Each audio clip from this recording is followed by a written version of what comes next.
పట్టభద్రుల ఎమ్మెల్సీ ఎన్నికల్లో గట్టెక్కే పరిస్థితి లేదని కౌంటింగ్ హాల్ నుంచి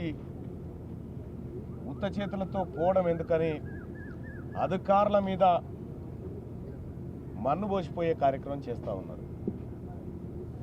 వాళ్ళ ఫ్రస్ట్రేషన్ మేము అర్థం చేసుకోగలుగుతాం, వాళ్ళ బాధను అర్థం చేసుకోగలుగుతాం. ఎందుకంటే కేటీ రామారావు గారు వందల కోట్ల రూపాయలు పెట్టి పట్టభద్రుల ఎమ్మెల్సీ ఎన్నికల్లో అక్రమంగా గెలుపొందాలని చేసినటువంటి ప్రయత్నం, గతంలో మాదిరిగా బోగస్ ఓట్లను నమోదు చేయించి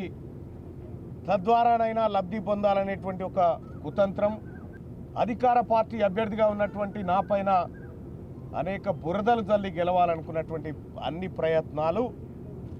బెడిసి కొట్టి